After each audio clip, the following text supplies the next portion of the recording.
First of all, I want to tell you guys how proud I am of you. I'm so proud of you. Thank you for how hard you've worked. You've gone through a lot, and all this adversity. And I can't begin to tell you how proud I am of you. Thank you for representing us so well. But tonight is about another guy. His first win.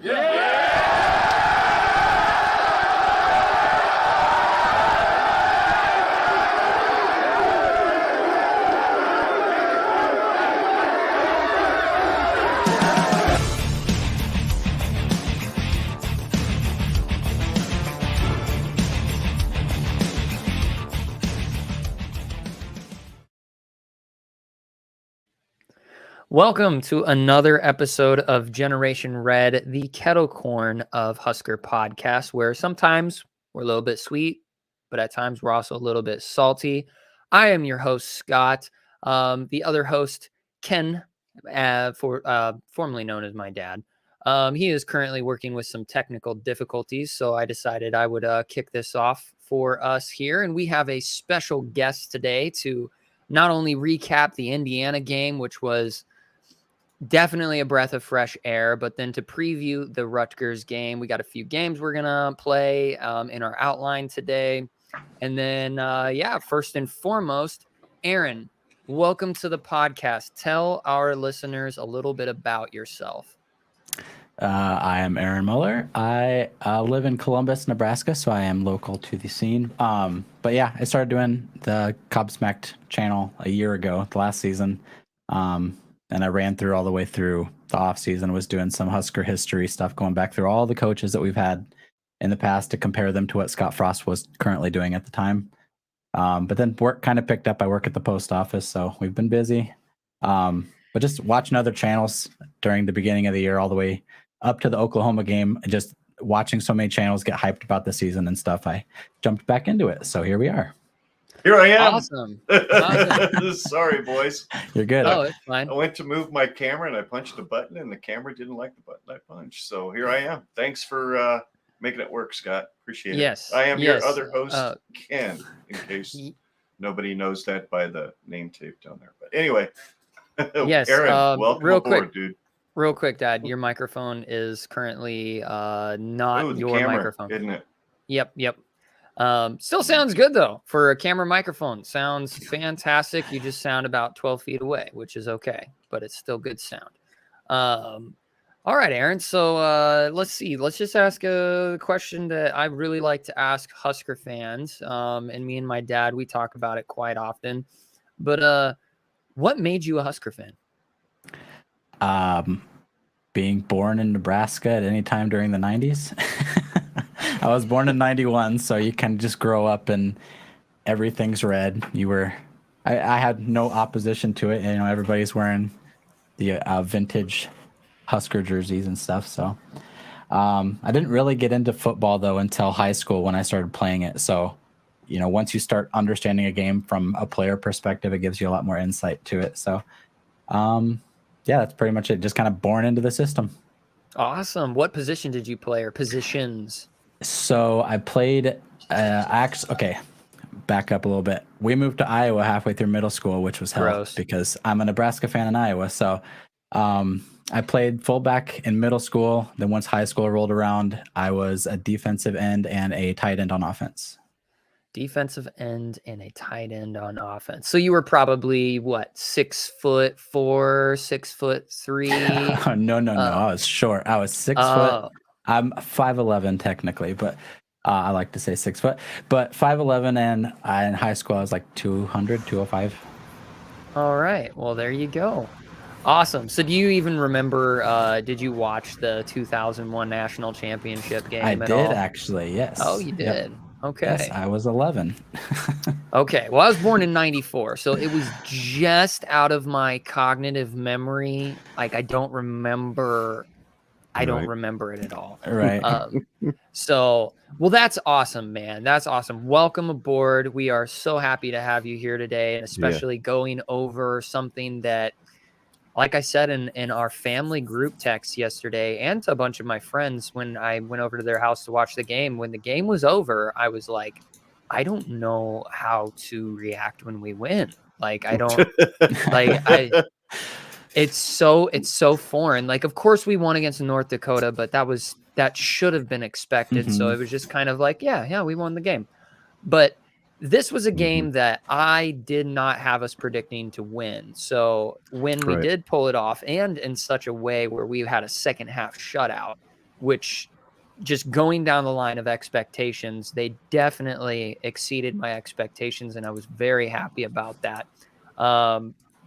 But yeah, it's great to have you here to talk about a win. So yeah, Dan. Yeah, dude. Well, I just got one more question for you, Aaron, before we go into the Indiana game.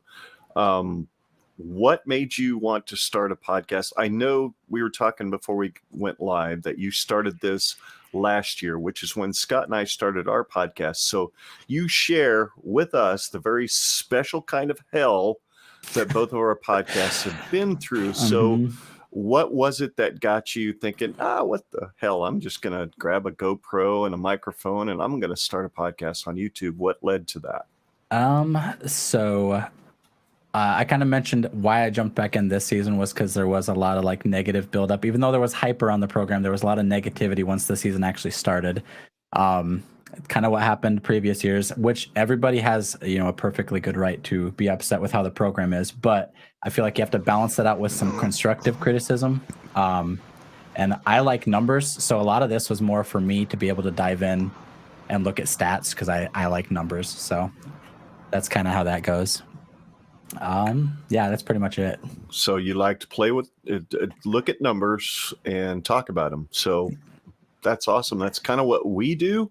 We don't look a lot at near as many numbers as you do because you went extremely in depth in your Indiana preview, and I appreciated that. We didn't because, well, we didn't do an Indiana preview, did we, Scott?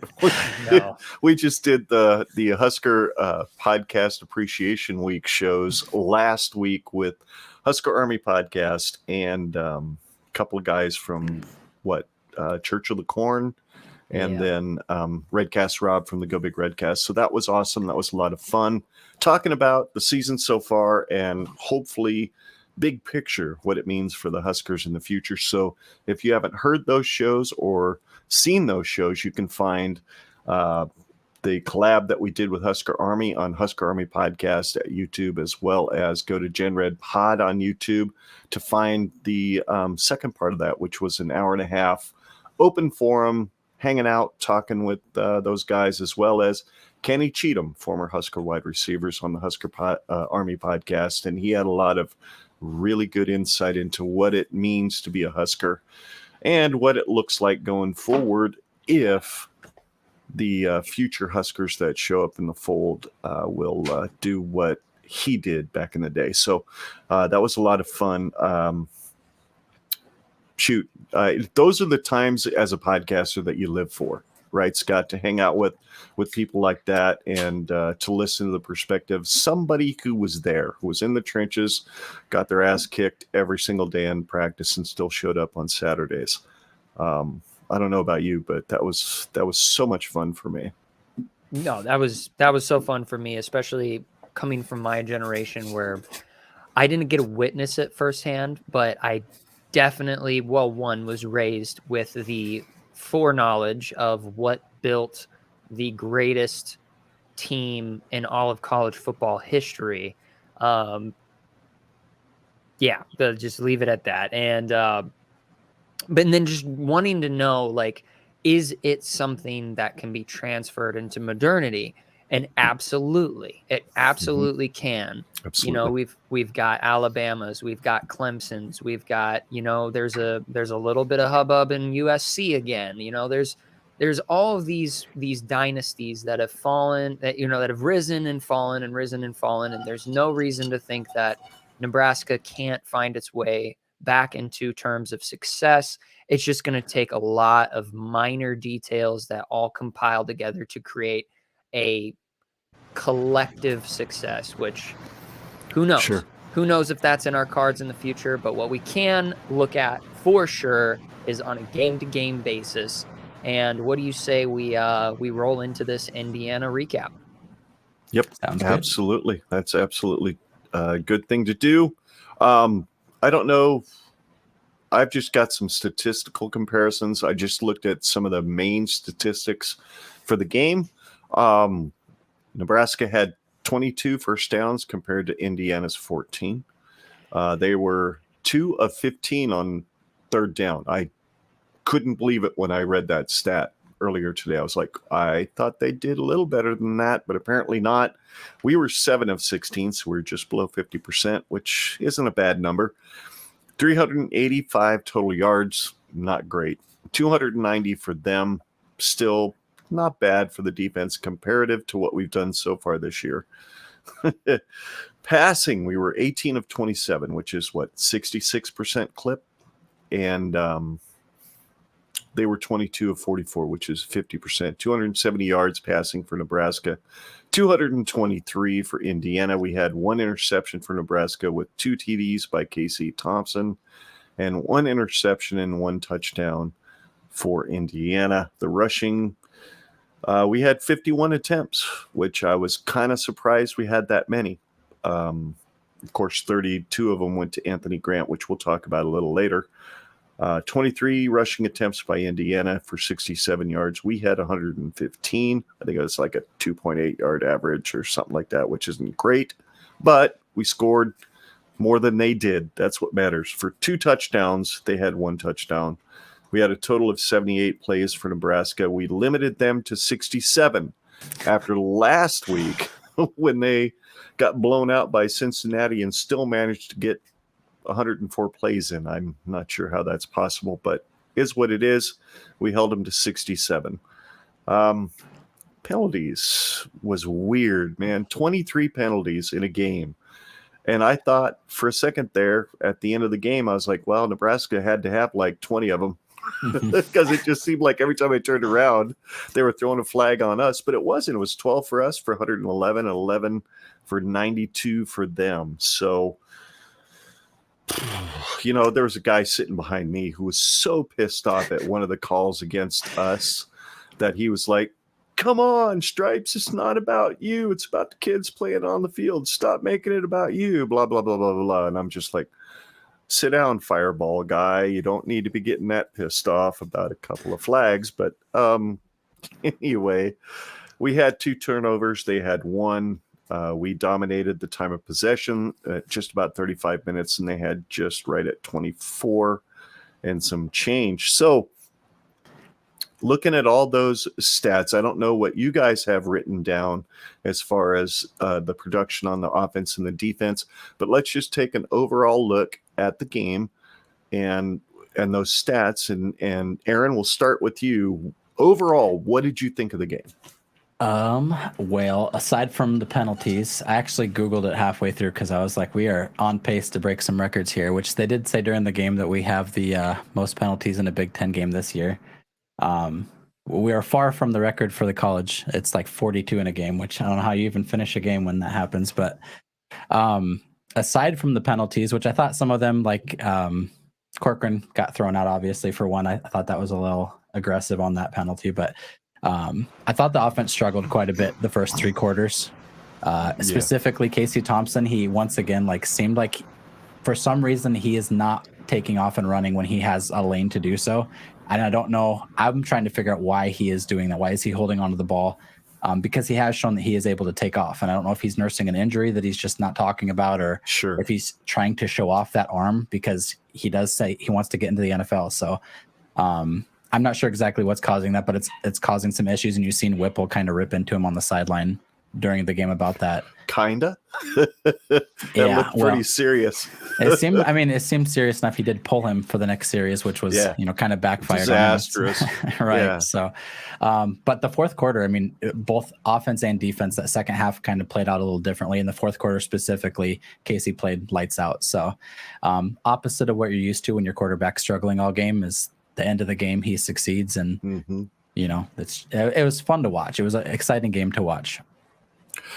Yeah, it was a roller coaster ride for sure. Scott, what did you think as you were watching it? Yeah, I felt like, so I struggled. I tried just Googling it now. I meant to write down the referee's name, the official. I can't remember what his name was, but we've seen him before. That reffing crew specifically are very, very stingy and will call everything, but not everything, because from my viewpoint, it looked like Garrett Nelson and O'Shawn Mathis and Caleb Tanner were getting held almost every single play. Well, we've seen the stats. We've seen the stats. Nebraska has never gotten the benefit of holding calls since they've been in the league. It's atrocious. It's black and white obvious that they're not getting those calls. So that's just the way those guys are going to call the game, no matter who the crew is. Doesn't matter. But this crew is especially bad, and I agree with you. I know. So, I recognize. I recognized right away because I saw the dude. I'm like, oh god, it's these guys here again. We go. and then then I heard the name, which I can't now remember, but it's very easy to remember once they say the official's name. And so I knew that we weren't necessarily going to get a fair shake, but we did. I feel like we did, because once the penalties were evened out at 12 and 11 calls per team, it was like, okay, whatever. But damn, there were just some things that I did look at and I was like, yeah, we did that. That was definitely a penalty. And what I saw that meaning was that there were some come to Jesus moments from our players that they needed to make mistakes, that instead of trying to play mistake-free football, go out there and learn from your damn mistakes. Go do them at 100 miles per hour, and then you can reevaluate next week. You know, you can, I mean, there's no excuse for punching a dude in the face, but I'm sure Turner Corcoran is going to definitely learn from that. He's going to run some steps, bro. Oh, yeah. He's going to run a lot of steps. Well, that's the one contention I have, though. Like, have you seen the replays from that? Yeah, it didn't look like he punched anybody. He just shoved his head into the ground, but still. We've seen linemen getting called for everything. Look at Juergens last year. He got called multiple times for being too aggressive, even if it was, an offensive lineman playing to the end of the whistle. But there was some plays, and there was some on the Indiana side too. The one where he got called for pushing off. I think that was a little aggressive too. But like you said, the crew as a whole, and the Big Ten's kind of been a laughing stock for a while now about how we officiate our games. But no doubt. Yeah, and that was just like that's like the thing, that elephant in the room to just kind of get out of the way. But no, overall thoughts are our offense looked serviceable. There were some ups and there were some downs. Like you had stated, Casey got benched, and then we put Chubba Purdy in the game, and he made a catastrophic mistake. And I mean. I'm not even going to get into that. It was unfortunate. It was an unfortunate series of events that led to Casey coming back immediately. And then, like you said, playing a pretty dang good second half, connecting with guys, and not to mention the fact that our receivers made plays happen. Were there a few drop balls here and there? Yeah, sure. Were there perfectly placed balls every single time? Not really. No. But guys made plays when it was needed. And goodness gracious, talk about a highlight reel. There was just so many like by the fingertip catches on the ground from Trey Palmer and from Marcus Washington. It was just crazy. I can't remember the last time that I've seen a collective wide receiver group that when the ball is thrown their way, I expect them to make something happen with it. It's been a while. I mean, we had Stanley Morgan, but that was kind of a solo performance. We had crap. I'm just blanking on his name. He transferred to TCU. That wide receiver, short guy. TCU or Kentucky? TCU. You know who I'm talking about. J.D. Spielman. J.D. Spielman. We had a J.D. Spielman. Don't mind me. And same thing, Wandale. But goes to Kentucky and leads the SEC in receiving yards. Yeah. Yes. Yeah. That guy. As a short dude. Yeah. Slot receiver, like he was supposed to be, not a running back. Yeah, and then just like I said kind of at the beginning of the podcast, was I expecting our defense to play a great game? No. No, I wasn't expecting them to play a great game. Or I want to say they played a great game. They played a good game. They played with tenacity, with aggression, with Mhm. the forbidden statement. They played without a fear of failure. They were like, Mhm. we're just going to go out there and we're just going to play lights out. We're going to run at 100 miles per hour. And if we're going to make a mistake, we're going to make it at 100 miles an hour. And I don't give a crap. Right. And so that was really exciting to see. And then, God, thank you so much for a special teams touchdown. Yeah, A that was blocked punt. beautiful. First time since Since 2009. 2009. Yeah. Like there were so many I wouldn't say like firsts, but things that we just haven't seen in a while and things that we especially haven't seen this season. I wasn't expecting our defense to look the way it did. Right. So props to Bill Bush. He Mhm. got into their guys and spoke some life into them in some way. Now, granted, does Indiana have an outstanding offense? No. They were down two of their playmakers, and was Indiana even I mean, they're probably, bottom 4 teams in the conference right now, but Mhm. it's still the Big Ten. They're still a competitive team. They were obviously jawing at us and trying to get in our heads on the field. I could see lots and lots of explicitives that they were Yeah, so did I. going back and forth. And I mean, last time we played Indiana, they Came in here beat and us. won. They came in here and won. Yep. So we did And they had a lot of tons bulletin things. board material to work with too, because of a former coach talking smack on Hail Yeah, I heard Varsity about that. Radio back on Tuesday, I think it was. But that's what Kaz does. Mhm. Coach Kaczynski, he doesn't have a filter. Right. And that's No, what I and he's love that said- guy for. He has said so many things that could have been bulletin board material. They just cherry picked it this week for whatever reason. And it's Yeah. it is what It is what it is. It is what it is. we won the game. I look back at it. I was there sitting in the stadium watching that roller coaster ride. You had that first quarter where we go right down the doggone field in our first series and we scored. I thought, oh, here we go. This is a 45 to 52 point game because we just go. And then I checked myself and I said, yeah, but we've done that in damn near every game this year except Georgia Southern, I think was the only game we did not score on our first drive. And then I watched the next 6 drives where we didn't score, or 7 or whatever it was. And I was like, are you kidding me? Are we doing this again?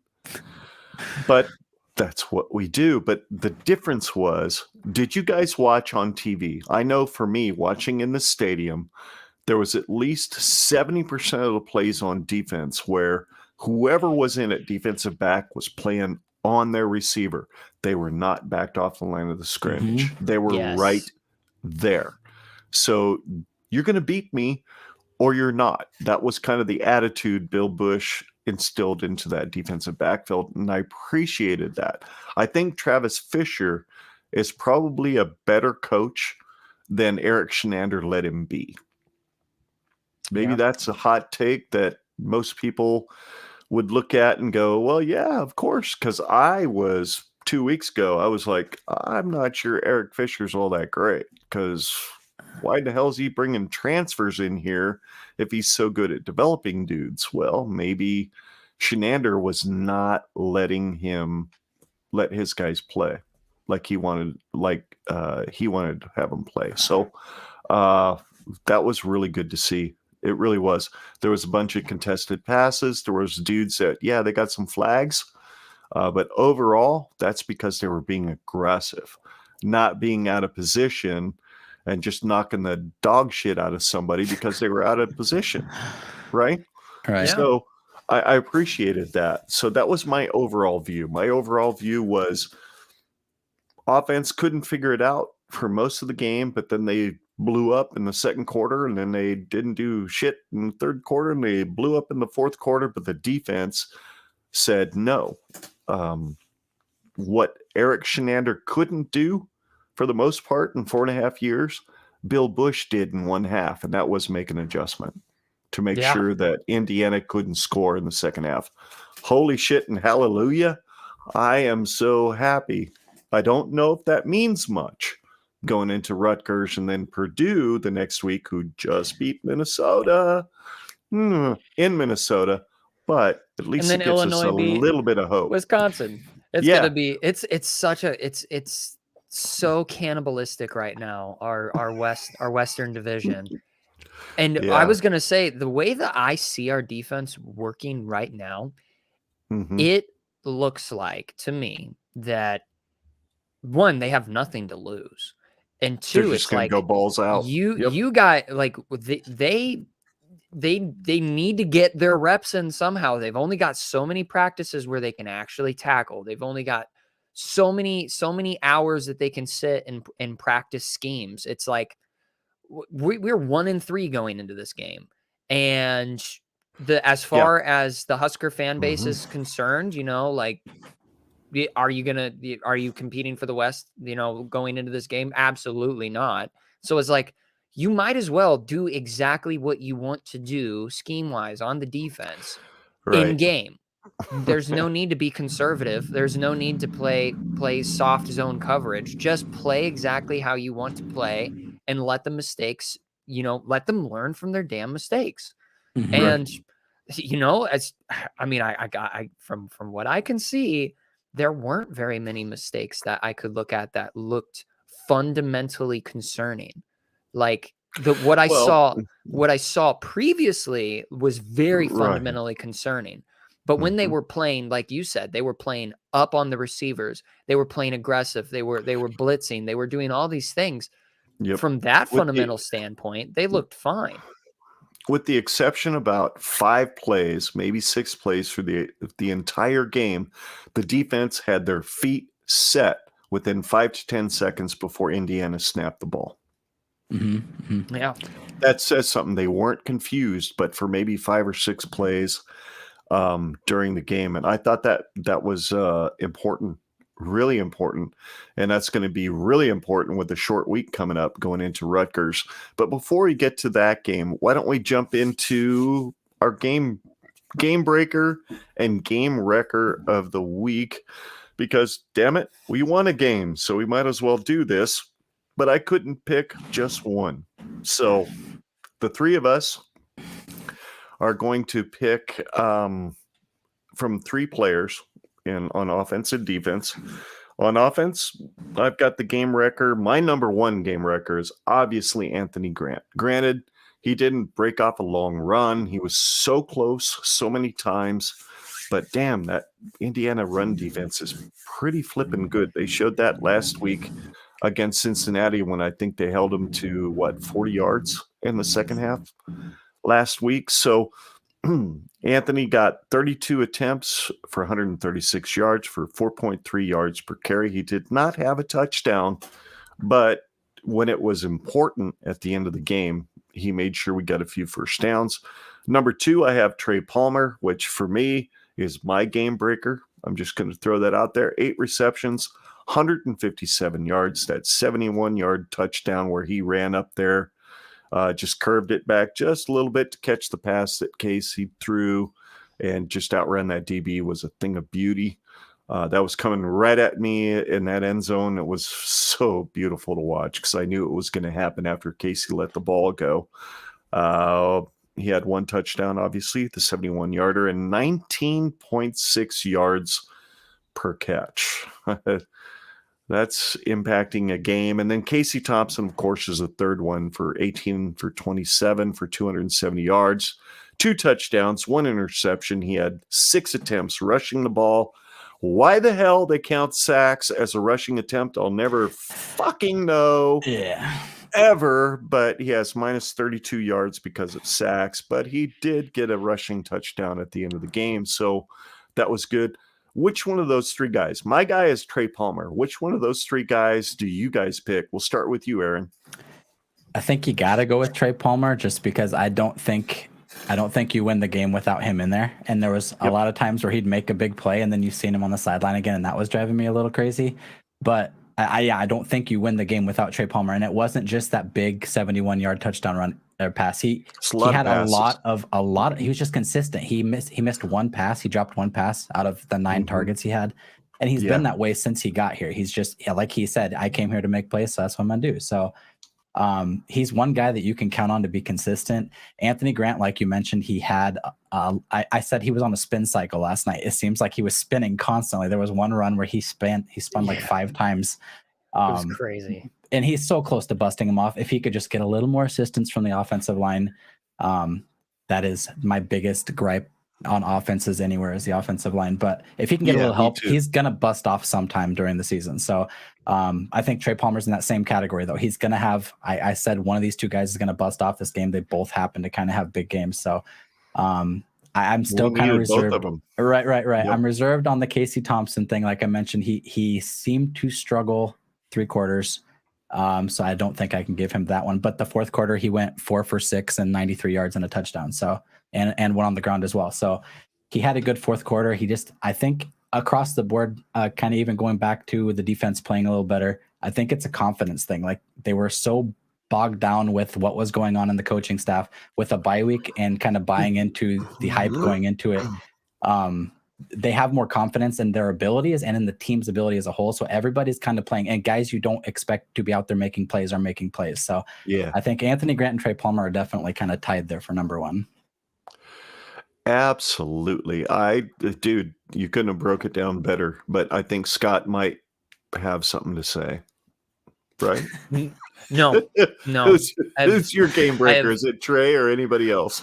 Yeah, it's obviously Trey Palmer. I mean, I was actually kind of surprised when I saw that Anthony Grant had 136 yards because aside from a few, like boinkers that he was kind of pushing on. I mean, he had a few I won't even call them explosive plays, a few serviceable plays. I didn't expect to see 136 yards out of that performance. It seemed like it was very on and off throughout the game. And like Aaron said, it was crazy watching him in his agility with his spinning and his cutbacks and all of that. It just surprised me that he had 136. I would have assumed he had like just under 100. So 136, that's good. Shoot, like we haven't had a consistent 100-yard back since Divine Zigbo. And so I've got to take that for what it's worth and give it some salt. With this offensive line, holy shit, hallelujah. He's doing a job. Yeah, yes, he's being a dog. But you just can't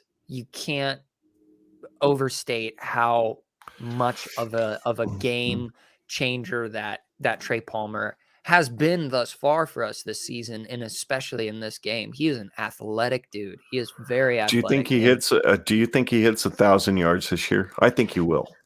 I really think he will. I think it's possible. I know that we're going to be playing a lot better defenses, a lot better secondaries coming up here in some of these games, especially the Iowas and the Michigans, and we've got some teams that we're going to potentially struggle with. What were you going to say, Aaron? So it looked like you had something. Oh, no, I was just going to mention again, like a lot of Anthony Grant's yards come after contact. We mentioned the offensive line isn't really helping him. So he's getting hit, you know, at the line or behind the line every single time. And he's still, like you mentioned, like I was surprised to see the yards because he was getting hit all the time and he just made something out of nothing repeatedly. And it's nice to have a back you can hand the ball off to and kind of consistently rely on him to get the 4 yards. So you're not going 3rd and 10 every time. So, it's just kind of building onto what you said. Yeah. It's been absolutely. It's been so nuts to watch him. I wasn't expecting Anthony Grant to be as proficient as he has been, especially with how abysmal our offensive line has been throughout the season. But hands down, it goes to Trey Palmer, his athleticism, that those fingertip catches, and especially that breakaway speedy. He basically made a fool out of that line, the defensive back that he ran down that center, and he was 10 yards away from the guy. And, Casey put it where it essentially needed to go. But, that touchdown you know, that put us up. That was necessary to put away the game. And of course we, you know, Casey got that last touchdown, and that was also great. But I mean, Trey Palmer definitely wins the game breaker of the week for me. 100%. So we're in agreement. I shouldn't have even done the work to put up the other two players. Yeah, because Casey, Trey made Casey's it work. Casey's got some work to do. He's kind of what I expected to see. I didn't expect him to be like this this breakout quarterback that is just going to like be something we haven't seen that we've seen. You know, we haven't seen a crazy quarterback in well over a decade. And so I expected him to at least be okay, but yeah, there's still a lot left to be desired from Casey. I hope he can, like Aaron said, like there's some things that he needs to read and use his legs. Just get out of those situations. There was a few times where I saw the pocket collapsing around him, and there were split seconds that it's like if you don't have guys open, you know that there's going to be a dude wrapped around you in half a second. So you just need even if you're just getting back to the line of scrimmage, don't take that sack.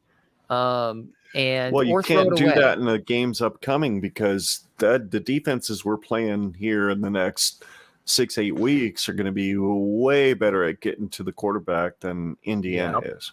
Way he needs to better. Figure out a way to get rid of that ball or get his legs moving.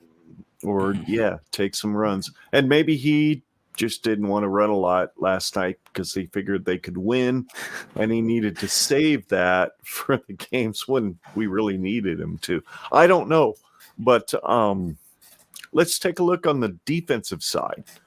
Game wrecker of the week for the Indiana game. I've got 3 guys I picked out again. I would have normally just thrown Garrett Nelson out there because he had 2 sacks, which were his 2 tackles behind the line of scrimmage.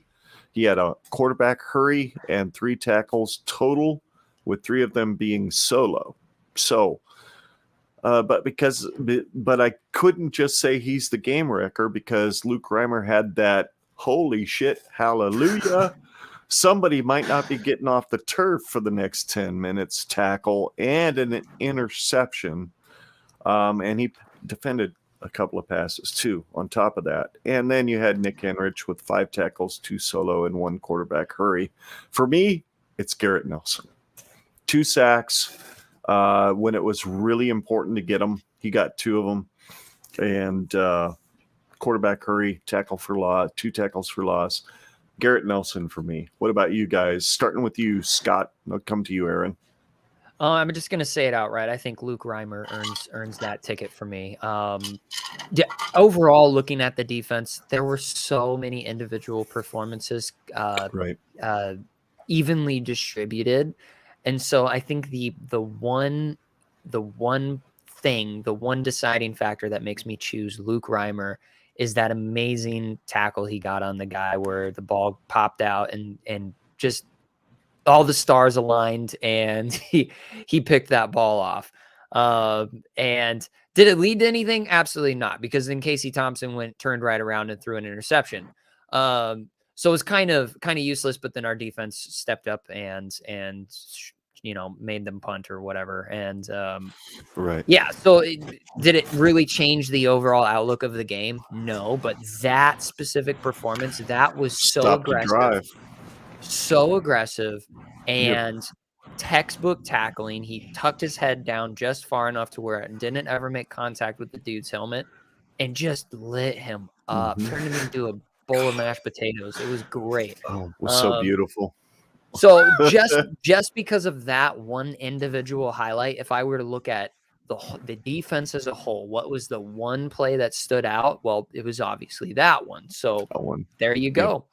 There it is. And then, he had 2 pass deflections, and I'm thinking of Isaac Gifford. He had Isaac Gifford and Garrett Nelson had the 2 tackles for losses apiece.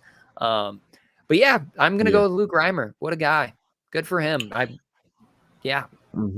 about you, Aaron? What do you think? Yeah, I think across the board, you could kind of praise the defense for actually tackling this week. Yes. We had, we were averaging 14 Bill Bush is missed your game tackles. record. Right. I mean, yeah, that would make total sense. They were averaging 14 missed tackles a game going into this game, and we had 6 this game. So across the whole team. So you have a lot of individual performances, like you mentioned too, and a lot of the secondary doesn't get as much praise if they're playing a good game. You had true freshman Malcolm Hartzog out there, and he got targeted 6 times, and he only allowed 1 catch out of all those. And he had 2 of those where the guy had the ball and he ripped it out of his hands. So you've seen that a lot from a lot of different guys getting in there, getting the ball out.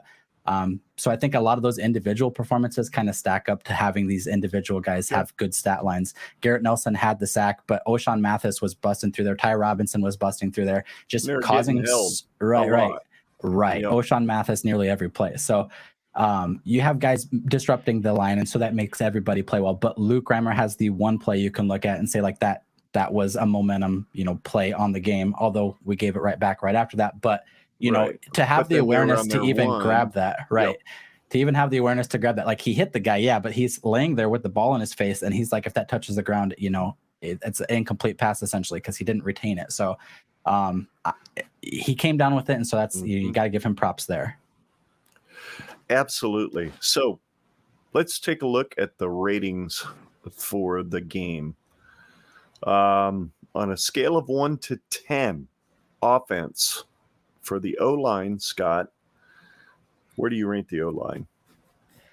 So my logic behind giving this rating is just because I saw improvement. There was there pressure on Casey Thompson? Yes.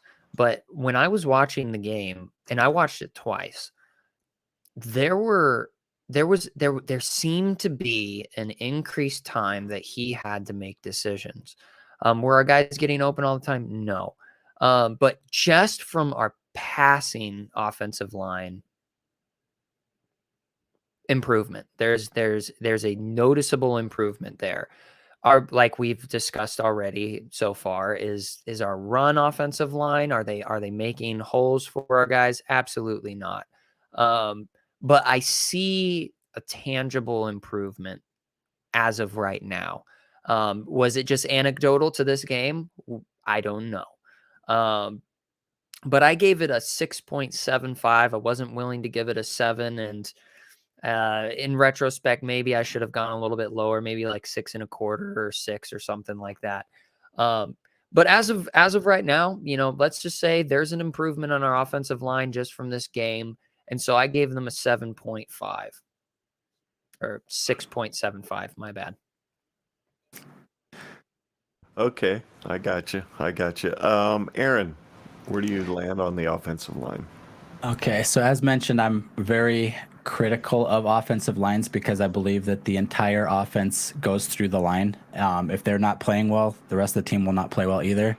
They did play conservatively, like you could say. They played better than the previous 4 games. The right side still seems to be struggling though, and that's the side that Casey was getting hit from. You didn't see so many blindside hits this week. He's seen it coming, which I think that played into his mentality. But offensive line, they even pulled guys off the line and tried bringing somebody else in, but nobody individually played any better. I looked, they did not get credited with any of the 3 sacks that Casey took, so I don't know if that was off of blitzes. They don't count that towards the offensive line because they're getting overloaded essentially. But he was getting blitzed over 50% of the time. So picking those up was already a hard task to do. So they're doing better than you would expect. But that certainly does affect Casey Thompson when he's getting blitzed that much. And the offensive line did well with what they could. And I think you also have to look at the tight ends along with the offensive line when they're blocking pass plays like that. So I gave him a 6. Yeah, I'm pretty close to you, Aaron. I didn't score him as high as Scott did.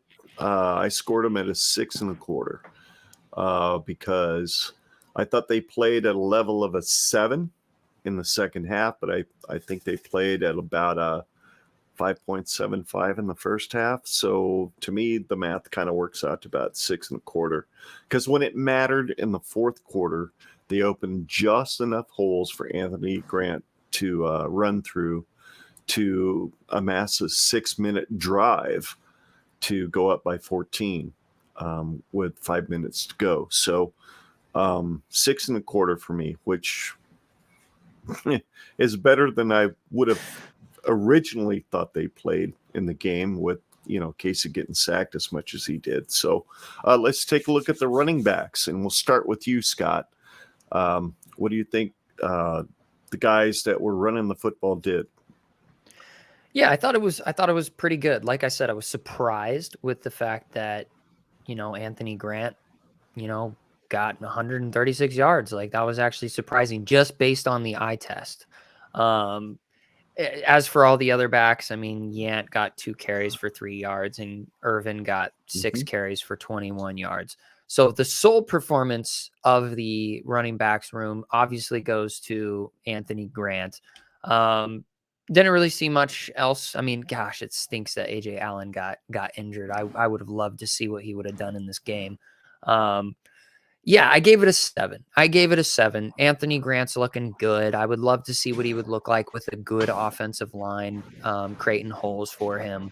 But there were just a few, read decisions that were kind of questionable throughout the game where you could kind of see a little bit of a lane open up and he ran into his own guys a few times. Granted, no pun intended, I wasn't necessarily looking super deep into it. Maybe there was something from his angle that he saw that I didn't see. So I'll give him the benefit of the doubt. But it looked good. It looked good. It was about a B plus. So, it turns out to be like a 7 out of 10. Let's go with that. I'm close to you. I've got a 7.5 because I thought there were some runs that Grant did early in the game, especially where with the 6 spin moves or whatever the hell it was. I don't know if he and Gabe Irvin are roommates or some kind of shit, but I didn't see, Anthony doing that many spin moves. And there were some times that he was really, really hard to bring down. I would have given it a higher score if I could have given the offensive line a higher score, but they didn't exactly block well enough in the run game to give the running backs a better score. So I gave them a 7.5. How about you, Aaron? I gave him a 7.5 as well. So Anthony and Grant and Gabe Irvin actually come from the same high school. So right. Grant was ahead of Irvin, so I think that's funny that he came in and kind of took the starting spot back. But I think, again, having somebody you can consistently rely on to get short yardage on those first 2 downs is going to be vital to the rest of the season. Right. And he played about as well as you can expect with the offensive line. And yeah, like they brought Yant in on the short, goal line that he had. He only had the 2 carries, but I don't have a problem with him relying heavily on Grant. If he's willing to eat, feed him. So Gabe Irvin has potential, but I think that without an offensive line, you can't really rely on a young guy without, the power to run through the breaks like that. So 7.5 seems pretty reasonable. Sounds good. How about tight ends and receivers? We'll start with you, Aaron. I didn't have any, nothing really popped out to me as far as how they played the tight ends wise. They blocked well. You had Brewington doing his goal line blowups like he has been forever. You had a couple passes to Vokalek that, he should have had the one that he dropped, but it was behind him. But as far as the receivers go, we mentioned earlier, you have receivers that are making plays. You have a good core of receivers that you can rely on to make catches. Trey Palmer being, the name played on that. But I gave him 7.5. I didn't think that there was no negative that they brought to the team this week, and they performed really well. All right, Scott. Yeah, I thought they performed pretty dang well. Yeah, there were a few drop passes. They weren't necessarily getting open all the time. Thus, Casey having to sit in the pocket for too long. Trey Palmer looked good. Oliver Martin, good for him for getting another touchdown. Yeah, there were a few, Alante Brown, even though he got 1 reception, I mean, still was a moment we needed him to do that. I think it was a 3rd down, if I remember correctly. There's still a lot left to be desired in that room, but like I said earlier, it seems like we've got ballers across the board in our wide receiver room. They just got to find more ways to get open, and God, we need our offensive line to just give Casey a little bit more time 2 more seconds. Mhm. 2 more seconds makes a big difference. Yep. Or even one. Give me 1 second. Give me 3/4 of a second. Yeah. It's one of those things that, I will look at it like this. All of these ratings thus far on our offense, almost all of them are substantially improved just across the board in comparison to all the games previously. The only room that I don't think has changed all that much, it stayed right about the same, is our running backs room with Anthony Grant. So I gave it a 7.5. I gave it a 7.5 just because it was good. It was good. And I'll just leave it at that. I gave it the same score, 7.5. I think Casey could have put the ball on some guys a little bit better than he did, and I would have given him a little bit better rating, but 7.5 I think is absolutely fair. What do you think, Aaron? Yeah, 7.5 is what I had on the tight ends and receivers. All righty. Let's move on to quarterback. Scott, let's start with you. You've got, basically the same score as Aaron does, so I'll let you guys tell us why you thought the quarterbacks were worth a 6. Yeah, so I gave it a 6. And my reasoning for that is because, like I've said earlier, there's still a lot left to be desired with Casey Thompson. He's an okay quarterback. Looking at his quarterback rating throughout this whole season, I think his best quarterback rating, I can't even remember. I should have written it down. It hasn't been great. It hasn't been great. He still has a pretty similar touchdown to interception ratio that we saw with Adrian Martinez throughout his stint here. And there's just some decision making that he needs to work on, where you either got to throw the ball away or you've got to get your legs moving and get out of that pocket as soon as possible. And that's obviously the reason why they benched him and turned into a catastrophe. But there's still some things. He threw a few balls, that weren't really catchable. Our guys made catches out of them. A few were dropped for good reason because they were thrown behind the receivers or the tight ends. There's still a lot left to be desired. Was it terrible? No. Was it good? No. It was average. It was maybe a little bit above average, but so I gave it a 6. Yeah, I gave it a 6 as well. Just it directly ties into the offensive line. Like you mentioned, every other position on that offense is affected by the line. I gave the line a 6. I gave Casey Thompson a 6 as well. He didn't perform better. Like Adrian, a lot of times made the offensive line look better because he was able to scramble out and get yards. Casey has shown the ability to do that, but he, for whatever reason, he's not utilizing his legs as well. Right. Right. He did get benched, and you can't really blame Chubba Purdy. He kind of got thrown into a situation right near the goal line. He probably should not have gotten put in, but Casey Thompson's going to improve if the offensive line can improve as well. So I can't give him any higher than a 6. I have confidence that he will do better. He's shown the ability to play ball. He's a lot more accurate.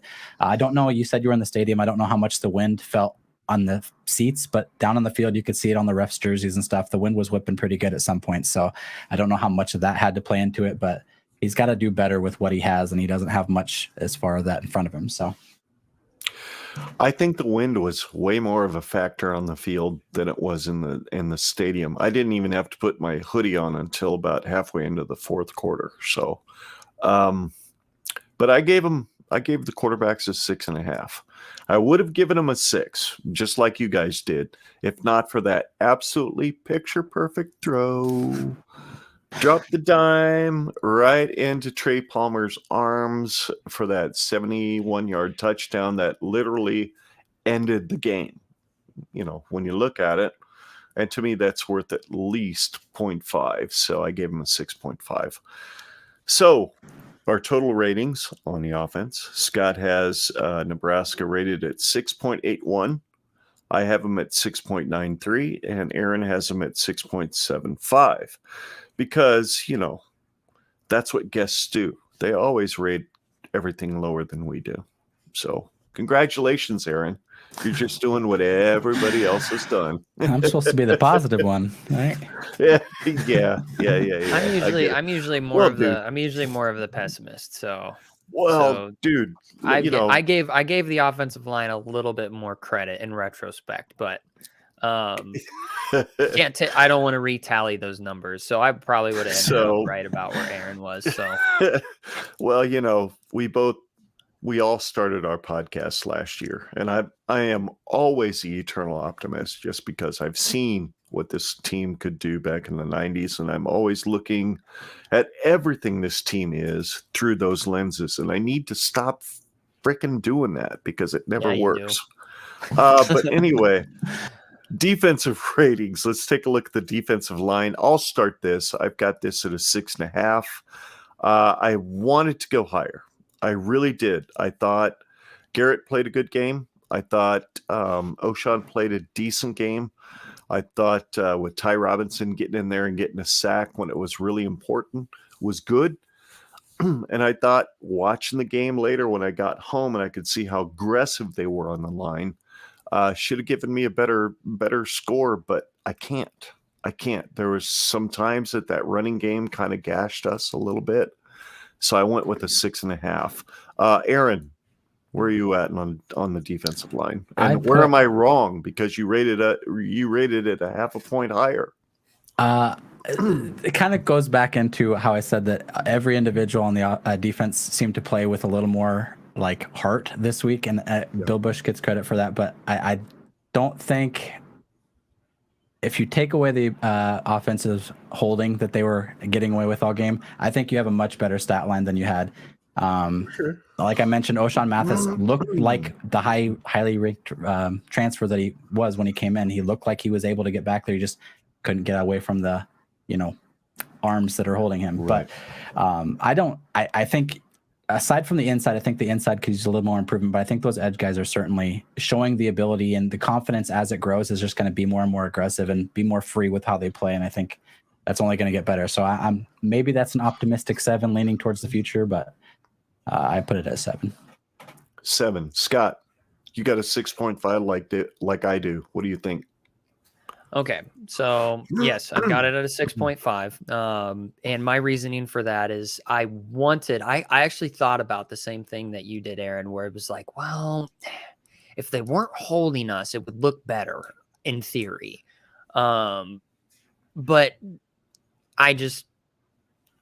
it's just theoretical. And the other thing that I considered is that as far as I'm aware, I was very short on time. I was taking care of some work issues before we started the podcast, so I had no time to sit down and do any outline.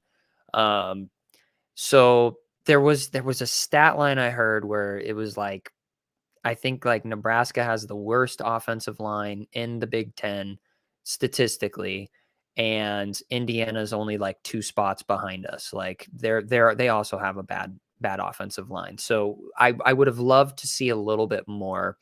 Does it mean our defensive line is worth a 7? It could. So that's why I did a 6.5. I couldn't give them a 6, but I couldn't give them a 7. So I went with like a 6.5 for the sake of like, yeah, there's still some things that I would like to see out of them, but they did do better than what I have seen thus far this year. One stat I'd like to throw in there, just to justify it a little more. 16 of the 17 quarterback pressures came from the defensive line alone. Yep. There was no blitzes that they had to bring in, and that's not something we're used to. We're used to having to bring extra pressure to get any kind of pressure on the quarterback. So the fact that our front guys were able to get back there more consistently this game just, again, shows improvement just off of a bye week. So I think that there's a reason to be optimistic there. So that's your 8. That's why you put the 8 out there. Oh no, I was just going back to the defensive line on why that was a 7. Oh, okay. Yeah. Oh God, there you go. I'm living in the past already. How about your grade of the linebackers there, Aaron? I put them at 8. So again, it was a high number. The duo there of Reimer and Henrich, they did not miss a single tackle all game, which those two guys, Henrich was leading the team through the first 3 games, even though he missed a game with missed tackles. So Yeah. they both didn't miss a single tackle last night. They both were in coverage, and Reimer played really well in coverage. He didn't allow a single reception on any of the 4 targets he had. Reimer did allow a catch on all 5 of his targets, but they were combined 28 yards. So even though he was letting guys get their hands on the ball, he was stopping them right where they caught it. So I think the linebacker specifically, and then you also have, the nickel guys are in there too. I think everybody played lights out. Everybody was flying around with some speed that we haven't seen this year at all. And you see flashes of that when Reimer first came in, and he looked like he was everywhere on the field at every play. You've seen a little bit more of that in this game, and I think that's worthy of an 8. All righty. Sounds good. I got him at a 7. I would have put him at about a 6.5 if not for the interception. So that's why I put him at a 7. Scott, how about you?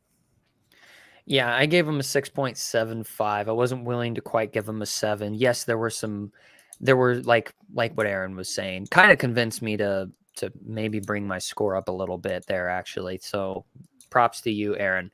But when I wrote it down, my initial thought was that with how underserviced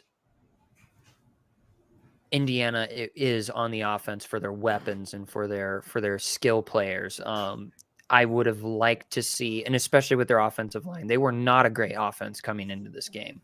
I would have liked to see a little bit more out of them. Yeah, there were some individual, like I said, I've said this, individual performances. But just across the board, I just there's still a lot left to be desired on our defense. They have improved, yes, but I want to see them. I want to see what they look like against better competition throughout the rest of the season. And so, Are they worth a 7? Maybe, but we'll see. We will see. So I put them at a 6.75. Alrighty, moving on to defensive back. Let's take a look at how those guys performed. We know 2 of their top receivers were not in the game on Saturday, so that is part of the reason I gave our defensive backs a 6.5, because they didn't have to go out against the best that Indiana had to offer. But when all was said and done, they kind of did their job. So 6.5 is just above a passing grade, and that's about all they're worth from me. How about you, Aaron? I gave them even lower than that. I went with a 6. We mentioned, if Indiana would have had a more accurate quarterback, there was multiple times where a guys were wide open. Right. And so if he hits them, the score is much different. Again, you had the true freshman out there, and he graded the highest in the secondary in his first career start. So that's not, something you want to see. You want to see your veteran guys out there. You want to see Buford out there. You just want to see guys do better because they have been out there and they've had, they're supposed to be fast guys. They're supposed to be skilled guys, and they're just not showing it. They did play that tighter coverage like we mentioned earlier. So that kind of bumped it up. I might have even gone down to like a 5.75 on their rating, but they did play tighter coverage. And that was one of the keys I had going into the game, was that they need to not give up those easy first downs like they have been. So they get props for that, but it's still pretty low because if we play against a better offense, that's going to be more apparent. There you go. I can understand your reasoning for sure. So our totals are evil, Scott. They're really evil. You've got a 6.66 for the defense. I rounded up to a 6.67 because I just can't have 3 6s on anything that I do. And Aaron's got it at a 7, even though he rated the defensive backs lower than we did. So overall, 7. Somewhere in that 6.5 to 7 range is pretty good compared to the fact that Nebraska is the worst defense in the Big Ten, and they really held a fairly okay offense to well under their average. So that's pretty cool. And well, I was just going to say, and last time that you and I gave these ratings, because we didn't after the Georgia Southern, because there was so much going on with Scott Frost getting fired. And then same thing with Oklahoma. There was so much going on. It just was going to be a waste of time, because we were more so wanting to talk about the coaches getting fired that specifically did. Looking back at that, I gave our defense I gave our defense overall a 5.6 rating after the North Dakota game, and you gave them a 6.3. And so overall, we have jumped almost a whole point in our rating scale. You being a little bit more optimistic after that game specifically, but I'm sure if we were to go with those ratings with the Georgia Southern game and the Oklahoma game, it would have cruised around a 5, maybe even 4. It would have gone down about a 4. Yes, for sure. And so seeing these improvements around the 6.5 and 7 range out of a 1 to 10 scale, that is wonderful to see.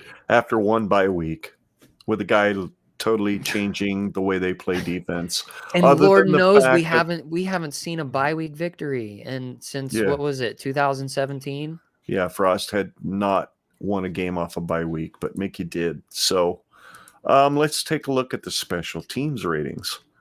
Kicking and punting, which is weird to put those two together because the only thing Bleak Road had to do was kick extra points.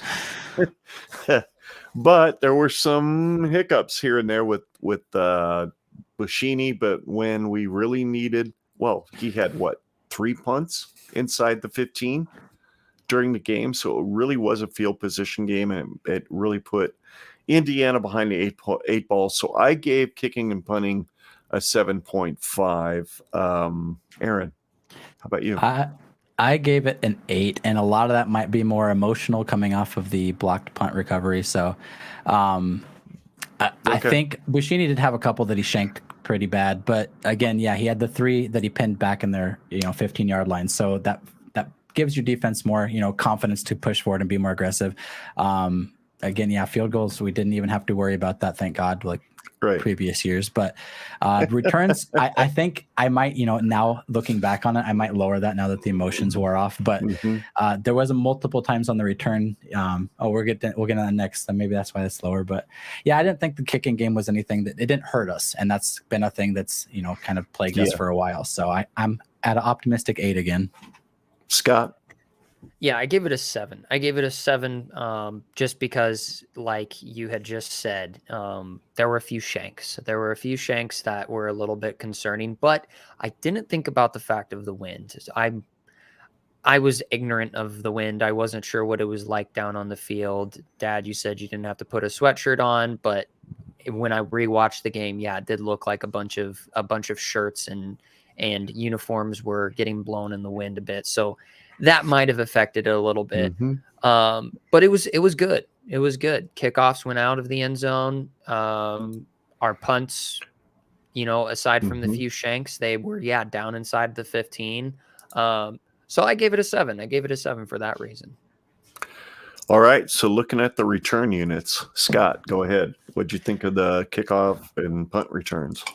So I gave it an 8.5 because I actually sat there and had a brain fart when I was reading it, because I was like, where do I place the blocked punt returned for a touchdown? And that would have to go to the return units, because that was our punt return unit out there blocking that punt.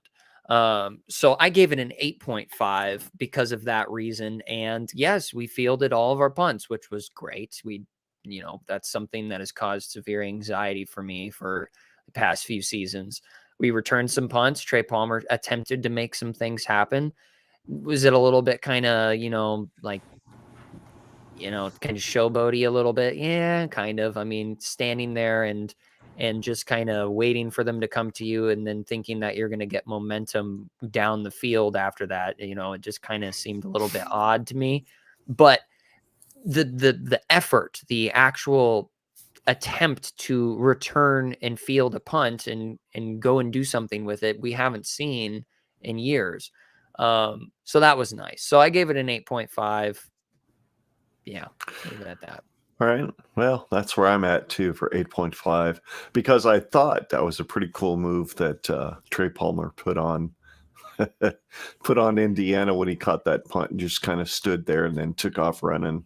Suckered him in, if you will, and then just cut right up that sideline. Otherwise, I don't know if there was a whole lot of room for him to go.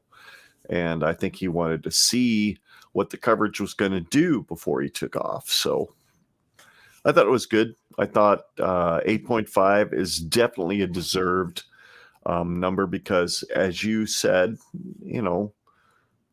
that was a return unit that blocked that punt and returned it for a touchdown. So that was worth at least a point for me. Otherwise, it would have been a 7.5, like you have, Aaron, because why? Yeah. Why is 7.5? Why? Tell me, please. Forgive me here. I'm used to lumping all of my special teams into one category. So I didn't consider I would flip those two. So kicking and punting would get the 7.5. Return would get the 8. If the touchdown's going to the return unit, which makes sense. But again, like the Trey Palmer, we had the 4 we brought out 4 kicks that we have. Mm-hmm. When's the last time we brought out 4 punts or kicks of any kind at all? No idea. And we got 78 yards out of those. That's 78 missing yards, like they like to say, that we never would have had otherwise. Mm-hmm. And so you had some moments where Trey Palmer kind of like, it almost like he freezes. He has the speed to burn guys. There was that one that kind of went on the bottom of the screen I was watching on TV, and he could have just burned off the left side. And I don't know, maybe he was waiting for coverage, to kind of develop so he could see where he was going to go. But I think while he was thinking, he wasn't moving. So that'll get better with time. They're being at least a little more confident in bringing the kicks out. So I think 8 is reasonable as I'm flipping them now. So. No, so your score ends up the same. Your overall score ends up the same. And I was going to say that my reasoning for judging standing there and doing some juke moves without getting any momentum going for you in your favor is just based on any time I watch highlights of punt returns that are taken back to the house. You never see that. You never see a guy stand there and wait for something in the coverage to show him anything. They go. They just go, and you find your seams and you make your little jump cuts as you're moving forward. I would actually be hard pressed to find a punt return highlight that is, some Madden, or NCAA highlight, just doing crazy stuff like that. Yeah, like you said, Trey Palmer's going to need to find his groove, and I think that's going to come with. I guarantee you, Bill Bush is gonna see exactly what we saw. He's like, bro, you just need to go. Just let your instincts kick in. Just let them kick in. You'll find your creases. You'll find your seams. Just go. Absolutely. So for the totals on special teams, you, Aaron, and Scott both have it rated at a 7.75 overall. I have it at an 8. So let's move on to the discussion questions that I'm pretty sure a lot of Husker Nation are asking themselves right now. Do you think anybody on that defense on Saturday earned their black shirt back, or earned a black shirt that wasn't going to get a black shirt at the beginning of the year? For me, not yet. I want to see what happens Friday night in Piscataway, New Jersey. How about you, Scott? I agree. I think that we need to see more than just one anecdotal example of improvement. Was it a good game for the black shirts? Was it an improvement? Or was it a good game for the defense, let's say? And yeah, it was a good game, but I want to see it again. I want to see what they do against the Scarlet Knights in Piscataway. Were there potential guys that could earn black shirts? Sure. There were some good performances individually, but I think it still needs to wait. All right. Aaron. Yeah, I think I'm in the same boat. You need to wait. My heart definitely wants to give, some of those guys. Luke Reimer definitely deserves one. Yeah. In my mind, because of that hit, you look at that and that's a black shirt kind of it's effort. A black shirt move. But all that's kind of viewed through the skewed lens of actually getting a win in a close game. We've been through such a success drought that any kind of victory we cherish a little bit more. So I think it's a little early to hand those back out yet. They need to be more consistent with it. Well, through the lens of a guy like me that saw the 90s and saw Grant Wistrom drop like 6 hits like that every game, it seemed. Yeah, we need to give it a little time for these guys to really earn what the black shirt mentality actually is. Is it really too early after one win against Indiana to want Mickey Joseph to be the head coach outright? I think it is. That's where I stand. I think he needs to keep auditioning. Now, you win next week in Piscataway, and you go to Purdue, and you think you've got a legit shot to win. I mean, they just beat Minnesota on their field, and you go in there and you play them close. Now, then there might be a discussion. But for right now, for me, not yet. Not yet. How about you, Aaron? I think it's same thing as the black shirts. It's emotional. You've seen the locker room video with all the guys kind of jumping around and Trev giving him the game ball. You really hope for the guy. I really want the best for him. But at the beginning when he got the interim position, I said he's going to need to win at least 5 and get to a bowl game to be considered seriously. And I think he understands that with the whole restructuring of his contract to be retained into the next administration. I think even he understands that. So it's going to take a lot more than one win against a weak Indiana team to win the job. But this is a good step in that direction. Yeah, absolutely. Scott, what do you think? All right, so I'm biased. Like, I'm just gonna get that out of the way. I have an internal bias towards Mickey Joseph, only because of the way that he conducts himself, and only because of his mentality and which is why he'll be integrity. retained no matter what happens. Just like the way that he conducts himself, like that is a leader. That is a guy that, I mean, are all locker room celebrations like the one that we saw look exactly like that? Yes. But if I'm looking at it just at face value, it looks like that whole locker room is bought and sold to this guy. And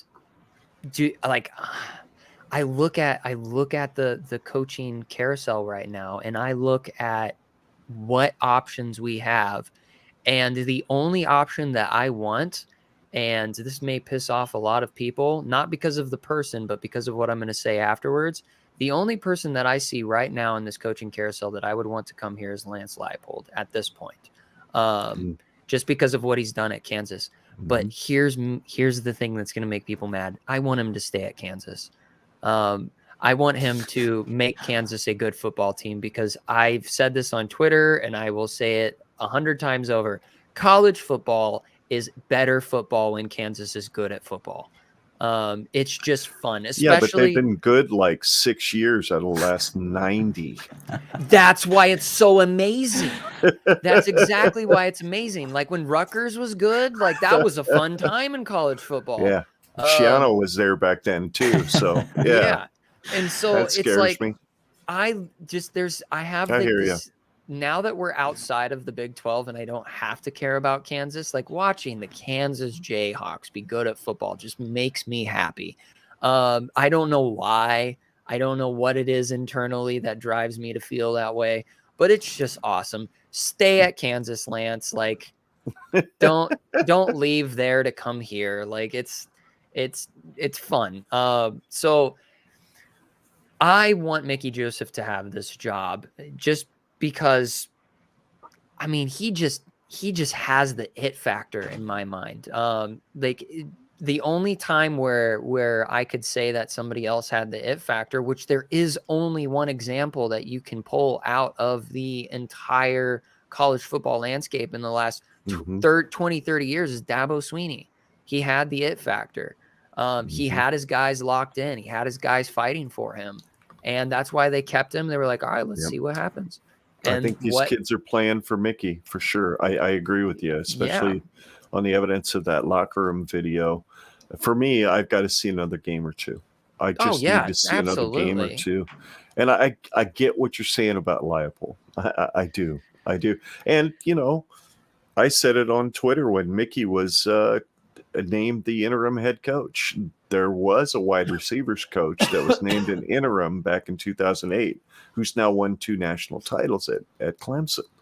So there's definitely a pattern there. I don't know if Mickey is the kind of guy that Dabo is, but based on that locker room video, I think his boys are 100% behind him. And there's nobody more than me that would love to see the guy that got his career ended at Norman, Oklahoma back in 1990. I think it was 1990. when he got shoved into the bench and tore his knee up and would never play football again. There's nobody but me would love more than that redemption story.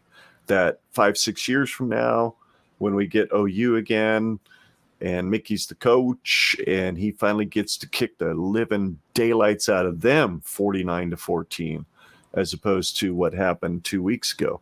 I don't know if that's going to happen. I do know this. I think anybody that Trev Alberts hires is probably going to be hired with the understanding that that man needs to stay in Lincoln.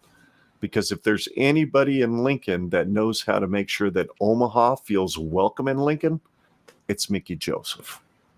End of story. Yeah. So I want to make a ahead. disclaimer. I'm not saying that I think Mickey Joseph is going to bring us 2 national championships. I know. Yeah, I just want to get that out there. I don't think I don't know. I don't know what the future holds for the guy, but I just like the guy. And what I see from him is he is laying down the foundation necessary for our culture to change. Mm-hmm. Does it mean that he stays here indefinitely? I don't know. I don't have that kind of forethought with it. But what I do know for sure is that right now in the coaching carousel, I'm not particularly impressed by any of the names that are coming out, especially considering what we just saw with Dave Aranda in his game against Oklahoma State. I was not impressed. I was not impressed. He was one of the big names, and then after that game, I was like, now it's kind of not impressed there. But once again, that's anecdotal. I wouldn't hire Mike Gundy over Dave Aranda. No, I wouldn't. Because he hasn't. He's a man. He's 40. Yeah, 50. He's my age now. Yeah. Go ahead, Aaron. I know you've got something to say. I was just going to say with the Aranda thing, kind of. Matt Campbell was also in the big talks there, and I think after his last 2 weeks, he's kind of excluded himself from that job as well. And I'm on the same boat with Kansas. I think that they need to, and they've said already that they will do everything in their power to keep Lance there. So I'm happy for the guy. I want him to keep on keeping on with what he has building there. And again, Mickey, he could earn the job, which he has every right to it. As far as right now, he's the lead guy as far as Trev's probably concerned. But I also trust Trev Alberts enough. He has just as much, optimism and belief in this program that he's going to get the right guy regardless of who he brings in. So I have trust in the program where it's headed right now. Absolutely. So I think that pretty much ends that discussion. Why don't we turn our attention to the game on Friday? This is a challenge for this Husker team, because they're going on the road, number one, and they're going on the road a day earlier than they're normally used to playing after fighting like crazy to beat an Indiana team that, I don't know, we probably should have beat by more than 14. So let's take a look and ask ourselves, based on the stats, does Nebraska have a shot at beating Rutgers? In scoring offense, Nebraska is 7th in the conference at 31.4 points per game. Rutgers is 12th at 24.8, basically just less than a touchdown. Scoring defense, we give up 32.6 points per game, which is 14th in the conference. And Rutgers is 11th, scoring only giving up only 23.6. So that might be a little bit of a struggle. Rushing offense, we're 6th in the conference at 177.8. They are 8th in the conference at 170. Nebraska is 6th in the conference at passing offense at 260 yards per game. Rushing, I skipped one, didn't I? Rushing defense, that's the one that scares me. We're 14th in the conference at 200.2 yards per game given up on the ground. Thank God we only gave up, 67 against Indiana. So that helped our numbers a little bit. But they are 6th in the conference at 95.6 yards per game on defense. Going back to passing offense, we're 6th at 260 yards per game. They are 13th, 161.2 yards per game. So I expect our defensive backs to have a good game on Friday. Passing defense, we're 12th. They're 6th. We have 269 yards per game that we give up. They give up just under 187.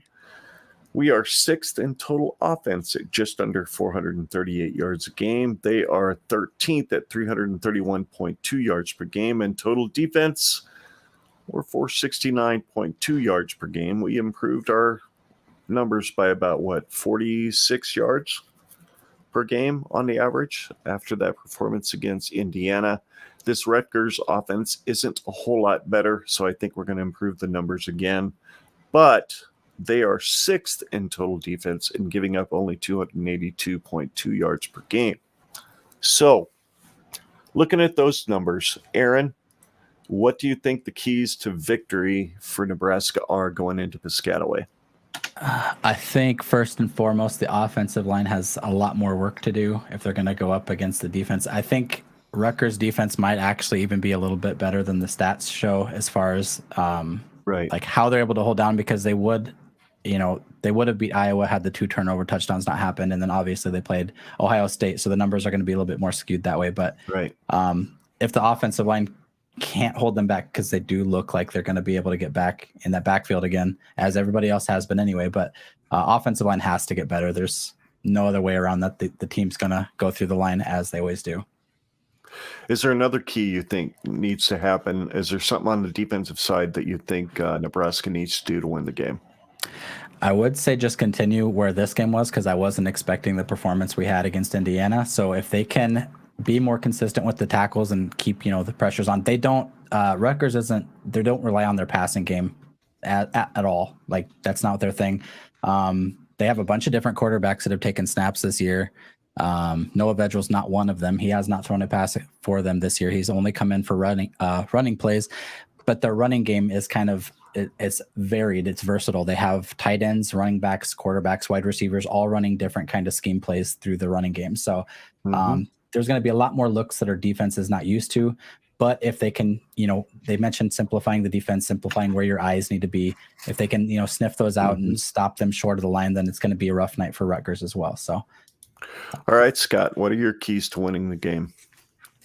Anthony Grant needs to continue his proficiency, even with assuming our offensive line stays about the same. Yes, we need to be able to rely on the run game to set up schemes for our pass game to be proficient. Our defense needs to play a same game like we just saw recently. I'm not looking for them to improve. If they can, they exceeded my expectations in this last game, so I don't wish to bite off more than I can chew with that. If they can play the same way that they played, I will be okay with that.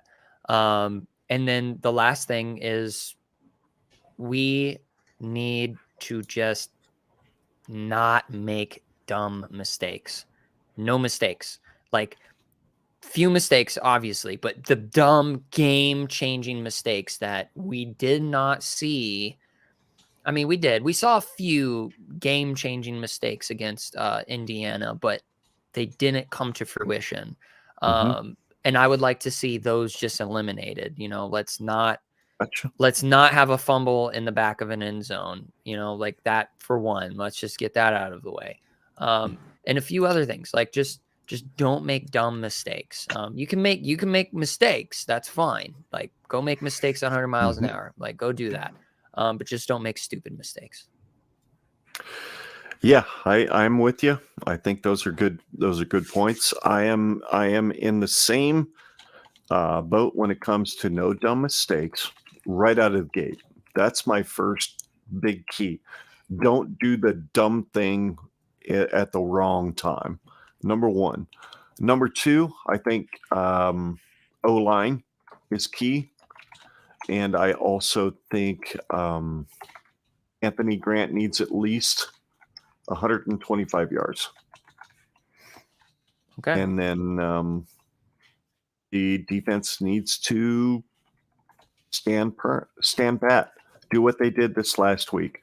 Be aggressive. Make mistakes at 100 miles an hour. And hopefully when you do make that mistake, you got a brother somewhere within 3 or 4 yards of you to make the play. And I thought I saw a lot more hats around the football on Saturday than we saw previously. So more hats to the ball, and just support your brothers on that defense. So, wow. That was about as quick as we could preview Rutgers. Go ahead, Scott. I think you had I was something going to else. say score predictions. We got to get those out. Oh, dang. Did I not put this in there? Wow, I didn't.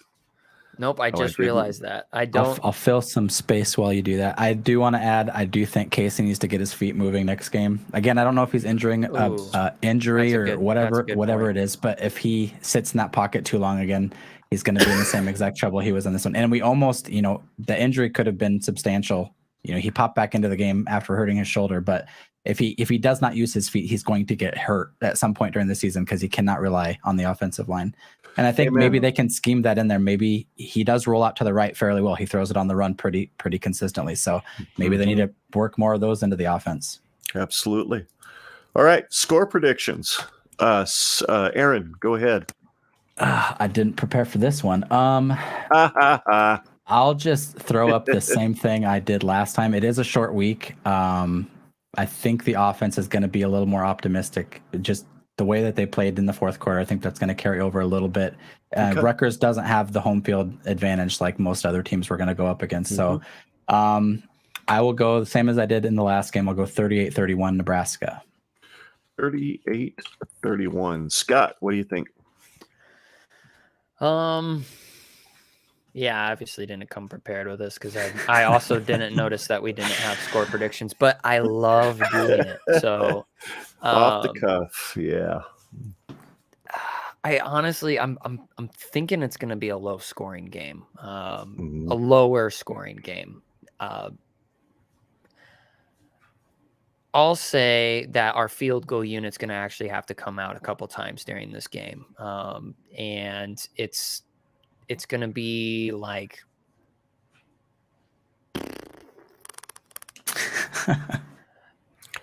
actually I'm going to say okay, yep. All right. So 27-22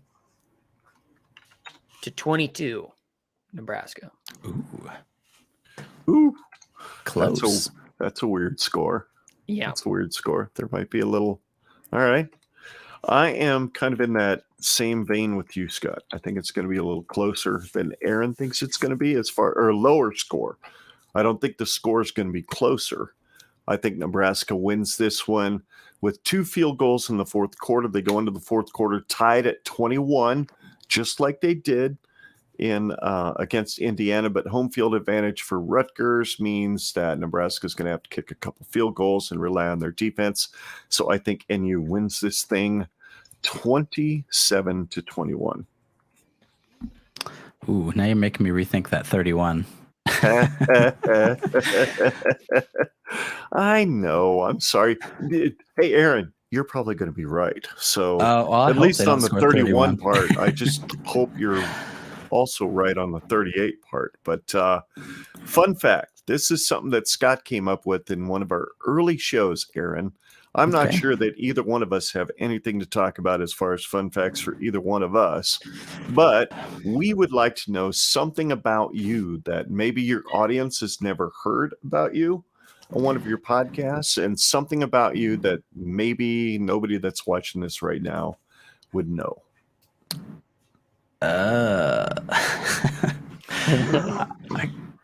Put me on the spot here. I should have gave you the heads up in the Twitter messages, but fine, I thought, we need to surprise you. That's what live streaming is all about. I don't honestly.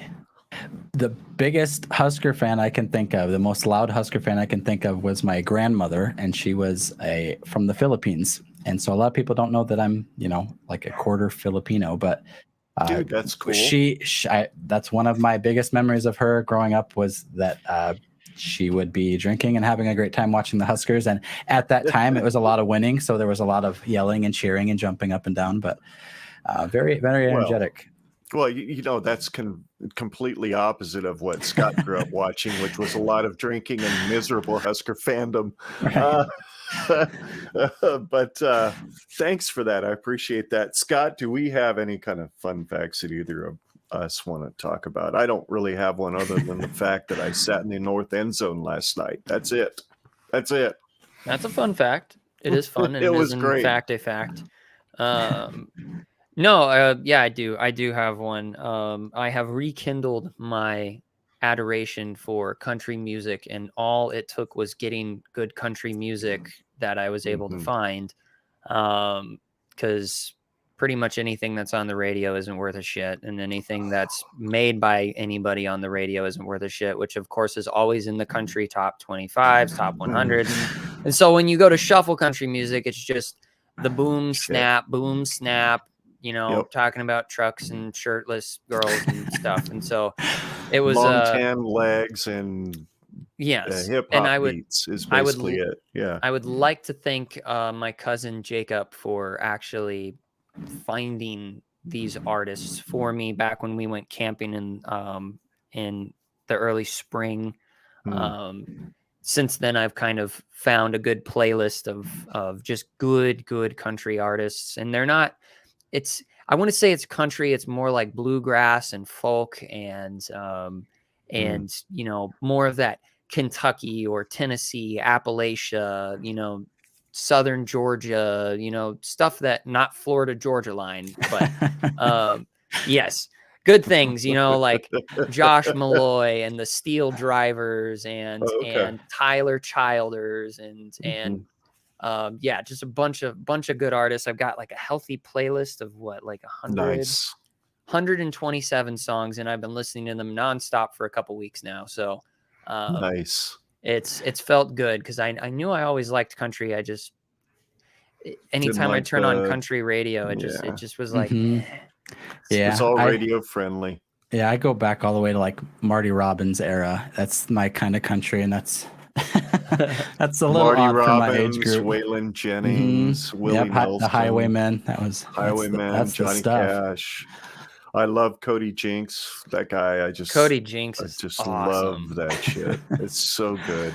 I'm really liking Tyler Childers. He is, oh my God. White House Road it just gets in there. And he's got a really, really good song. I sent it to the family group chat called Follow You to Virgie. Oh, yeah. Oh, it's so good. Oh my goodness. Such good lyricism. There was no salty water leaking out of my eyes that day at all. None. None. So great song. Good. But great song. That's a fun fact about me. Awesome. Well, dude, thanks for coming on, Aaron. It really means a lot to us that you hung out and for an hour and 37 minutes. Yeah, it's been a blast. How to really break down a team, because we're pretty much full of crap, and we tried to disguise it by throwing some numbers out there. So I feel that.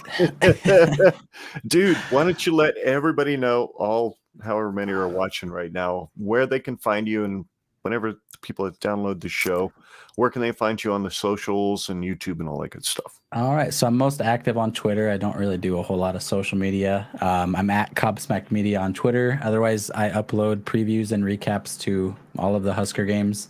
More like this, just a lot of numbers talking. All righty. Sweet.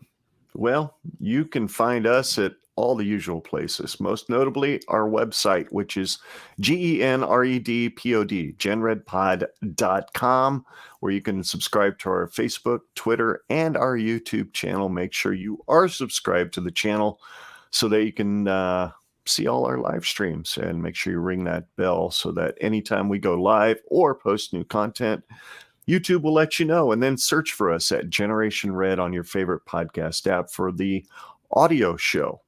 So that pretty much wraps things up, don't you think, Scott? I agree. Good show, Absolutely. friends. All right. It was awesome. It was absolutely awesome. He's Scott, and I'm Ken, and on behalf of Aaron from the Cobsmacked Podcast, thanks so much for watching.